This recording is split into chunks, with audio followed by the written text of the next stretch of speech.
Hello my dear students, welcome to my channel 3 years study center. Friends, তোমরা যারা class একাদশ শ্রেণীতে পড়ছো অর্থাৎ ক্লাস 11-এ পড়ছো, তোমাদের যাদের পলিটিক্যাল সায়েন্স বা রাষ্ট্রবিজ্ঞান বিষয়টি আছে, আমি গতকাল তোমাদের রাষ্ট্রবিজ্ঞানের একটি লাস্ট মিনিট সাজেশন দিয়েছিলাম যেটির মান ছিল 2। তোমাদের রাষ্ট্রবিজ্ঞানের 3টি মানের প্রশ্ন হয়, মান 2, মান 4 এবং মান 6। আমি গতকাল তোমাদের মান 2-এর যে সাজেশনটা হয় লাস্ট মিনিট সাজেশন সেটি আমি তোমাদের দিয়েছিলাম। আজকের আমি তোমাদের কাছে মান 4-এর, দেখতে পাচ্ছ এখানে মান 4-এর যে প্রশ্নগুলো ইম্পর্টেন্ট প্রশ্নগুলো আছে, আমি সেই ইম্পর্টেন্ট প্রশ্নগুলো তোমাদের কাছে নিয়ে এসেছি। অবশ্যই এটা লাস্ট মিনিট সাজেশন, এর থেকে এর পরে আর কোনো পলিটিক্যাল সায়েন্সের সাজেশন আসবে না। যদি আসে কিছু হয়তো অ্যান্সার আসতে পারে। বন্ধুরা, তোমাদের এই মান 4-এর যে প্রশ্ন থাকে মাত্র তোমাদের 3টি অধ্যায় থেকে থাকে। এখানে দেখতে পাচ্ছ দ্বিতীয় অধ্যায় জাতি ও জাতীয়তাবাদ, জাতি ও জাতীয়তাবাদ। তারপরে দেখো পঞ্চম অধ্যায় আছে মৌলিক অধিকার, নির্দেশক নীতি এবং কর্তব্যসমূহ ইত্যাদি। এবং ষষ্ঠ অধ্যায় আছে নির্বাচন ও প্রতিনিধিত্ব, নির্বাচন ও প্রতিনিধিত্ব। এই 3টি চ্যাপ্টার থেকে তোমাদের 4 নাম্বার মানের প্রশ্ন আসে। এসো আমরা ইম্পর্টেন্ট প্রশ্নগুলো আমরা দেখে নিই। তার আগে তোমরা যারা এখনও সাবস্ক্রাইব করোনি অবশ্যই তোমরা সাবস্ক্রাইব করে নাও এবং বন্ধুদেরকে লিঙ্ক বেশি বেশি করে শেয়ার করো। এবং তোমরা বিভিন্ন প্রশ্ন আরও অন্যান্য সাবজেক্টের যে গুরুত্বপূর্ণ প্রশ্নগুলি আছে তার কিছু কিছু অংশ আমার ফেসবুক প্রোফাইলে তোমরা অবশ্যই সেখান থেকে জানতে পারবে। এসো দ্বিতীয় অধ্যায় জাতি ও জাতীয়তাবাদ, এই চ্যাপ্টার থেকে প্রথম যে ইম্পর্টেন্ট প্রশ্নটি আমি রেখেছি, জাতীয়তাবাদ সম্পর্কে রবীন্দ্রনাথ ঠাকুরের ধারণাটি লেখো। তারপরে দেখো 2-এর দাগের জাতির সংজ্ঞা দাও, এর বৈশিষ্ট্যগুলি লেখো। 3-এর দাগে রয়েছে জাতীয়তাবাদের পক্ষে যুক্তিগুলি লেখো, জাতীয়তাবাদের বিপক্ষে যুক্তিগুলি লেখো। তাহলে জাতীয়তাবাদের পক্ষে যুক্তি এবং বিপক্ষে যুক্তি তোমাদের বেশি করতে হবে না, কমপক্ষে 4টি করে যুক্তি, যেহেতু এটা মান 4 আছে সেই জন্য 4টি করে যুক্তি তোমরা অবশ্যই তৈরি করবে। এবং 5-এর দাগের প্রশ্ন রয়েছে জাতির আত্মনিয়ন্ত্রণের অধিকারে সপক্ষে ও বিপক্ষে 2টি করে যুক্তি লেখো। আত্মনিয়ন্ত্রণের অধিকারে সপক্ষে 2টি এবং বিপক্ষে 2টি যুক্তি লেখো। এবং 6-এর দাগের প্রশ্ন জাতীয় জনসমাজের উপাদানগুলি উল্লেখ করো।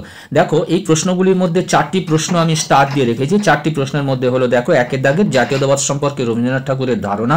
3-এর দাগের প্রশ্ন রয়েছে জাতীয়তাবাদের পক্ষে যুক্তিগুলি এবং বিপক্ষে যুক্তিগুলি। এবং 5-এর দাগের প্রশ্ন রয়েছে জাতির আত্মনিয়ন্ত্রণের অধিকারে সপক্ষে ও বিপক্ষে 2টি করে যুক্তি লেখো।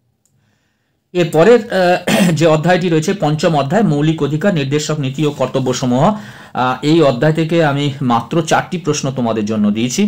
তোমরা নিশ্চয়ই নাম্বার ডিস্ট্রিবিউশনের ক্ষেত্রটা জানো, তোমাদের 3টি 4 নম্বর মানের প্রশ্নের উত্তর দিতে হয়, 3টি 4 নম্বর মানের প্রশ্ন উত্তর দিতে হয়। এবং 3টি অধ্যায় থেকে তোমাদের 5টি প্রশ্ন, যত সম্ভব 5টি প্রশ্ন থাকে, তোমাদের 3টি প্রশ্নের উত্তর দিতে হবে। এবং দ্বিতীয় অধ্যায় থেকে একটি প্রশ্নের উত্তর দিতে হবে, পঞ্চম অধ্যায় থেকে একটি প্রশ্নের উত্তর দিতে হবে এবং ষষ্ঠ অধ্যায় থেকে একটি প্রশ্নের উত্তর দিতে হবে। পঞ্চম অধ্যায় আছে মৌলিক অধিকার, নির্দেশক নীতি ও কর্তব্যসমূহ। 7-এর দাগের প্রশ্ন ভারতের সংবিধানের স্বীকৃত স্বাধীনতার অধিকারটি বিবৃত করো। 8-এর দাগের প্রশ্ন ভারতের সংবিধানে বর্ণিত সাম্যের অধিকারটি আলোচনা করো। 9-এর দাগের প্রশ্ন ভারতীয় সংবিধানে 19 নং ধারণাটি ব্যাখ্যা করো। এবং 10-এর দাগের প্রশ্ন সংবিধানে মৌলিক অধিকারগুলি লিপিবদ্ধ করার প্রয়োজনীয়তা লেখো। তোমরা যে কোনো রেফারেন্স বই থেকে এর উত্তর পেয়ে যাবে, ছায়া প্রকাশনী হোক, রায় মার্টিন হোক, প্রান্তিক হোক, যে কোনো বুক ইন্ডিয়া হোক, যে কোনো রেফারেন্স বই থেকে তোমরা এর উত্তরগুলো তোমরা পেয়ে যাবে। ইম্পর্টেন্ট দেখতে পাচ্ছ 2টি স্টার দিয়ে রেখেছি, 7-এর দাগের এবং 8-এর দাগের। ভারতের সংবিধানের স্বীকৃত স্বাধীনতার অধিকারটি বিবৃত করো এবং ভারতীয় সংবিধানে বর্ণিত সাম্যের অধিকারটি আলোচনা করো। এরপর দেখতে পাচ্ছ ষষ্ঠ অধ্যায় আছে নির্বাচন ও প্রতিনিধিত্ব। এই চ্যাপ্টারটি থেকে তোমাদের মোট 4টি প্রশ্ন আমি রেখেছি। 11 দাগের প্রশ্ন সাধারণ সংখ্যা গরিষ্ঠতার পদ্ধতির 3টি করে সুবিধা ও অসুবিধা লেখো। এবং 12 দাগের প্রশ্ন রয়েছে ভারতে সার্বজনীন প্রাপ্তবয়স্কের ভোটাধিকারের সাফল্যের ক্ষেত্রে 4টি কারণ উল্লেখ করো, ইম্পর্টেন্ট প্রশ্ন। 13 দাগের প্রশ্ন ভারতের নির্বাচন কমিশনের যে কোনো 5টি কাজ উল্লেখ করো এবং ভারতের নির্বাচন কমিশনের গঠন সম্পর্কে আলোচনা করো। এই 4টি প্রশ্নের মধ্যে 3টি স্টার দেওয়া রয়েছে। সাধারণ সংখ্যাগরিষ্ঠতার পদ্ধতি 3টি করে সুবিধা অসুবিধা লেখো। ভারতের সর্বজনীন প্রাপ্তবয়স্কের ভোটাধিকারের সাফল্যের ক্ষেত্রে 4টি কারণ উল্লেখ করো এবং ভারতের নির্বাচন কমিশনের যে কোনো 5টি কাজ উল্লেখ করো। এখানে নিচে লেখা রয়েছে দেখতে পাচ্ছ এই যে 4 নম্বরের মানের যে প্রশ্ন, এই 3টি অধ্যায় থেকে 4 নম্বর মানের প্রশ্ন থাকবে। তোমরা অনেকে ভাববে যে 8 অধ্যায়গুলো থেকে প্রশ্ন নেই কেন। তোমরা অবশ্যই জেনে গিয়েছো যে তোমাদের 4 নম্বর মানের প্রশ্ন দ্বিতীয়, পঞ্চম এবং ষষ্ঠ অধ্যায় থেকে আসে। বন্ধুরা, এরপরে তোমাদের বাকি রইল 6 নম্বর মানের প্রশ্ন। 6 নম্বর মানের প্রশ্নগুলি আমি আজকেরই এই ভিডিওতে তোমাদের আমি শেষ করে দিচ্ছি। দেখতে পাচ্ছ প্রথম অধ্যায় আছে রাজনৈতিক তত্ত্বের ধারণা। প্রথম প্রশ্ন রয়েছে, এটি 6 নম্বর মানের প্রশ্ন। 6 নম্বর মানের প্রশ্ন তোমাদের 3টি অধ্যায় থেকে আসে, প্রথম, তৃতীয়, চতুর্থ এবং দ্বিতীয়, পঞ্চম এবং ষষ্ঠ অধ্যায় থেকে তোমাদের কোনো 6 নম্বর মানের প্রশ্ন আসে না। একের দাগের প্রশ্ন, সাম্য ও স্বাধীনতার সম্পর্ক আলোচনা করো, স্বাধীনতা রক্ষা কবচগুলি আলোচনা করো, আইনের উৎসগুলি বর্ণনা করো, ক্ষমতা স্বতন্ত্রীকরণ নীতির সপক্ষে ও বিপক্ষে যুক্তি দাও, সাম্যের বিভিন্ন রূপগুলি আলোচনা করো। এর মধ্যে থেকে 1, 2, 3 এই 3টি প্রশ্ন খুব ইম্পর্টেন্ট 3টি প্রশ্ন তোমরা 100% তৈরি করবে। সাম্য ও স্বাধীনতার সম্পর্ক আলোচনা করো, স্বাধীনতা রক্ষা কবচগুলি আলোচনা করো, আইনের উৎসগুলি বর্ণনা করো। এরপরে দেখতে পাচ্ছ তৃতীয় অধ্যায় সরকারের বিভিন্ন রূপ, গণতন্ত্রের মূল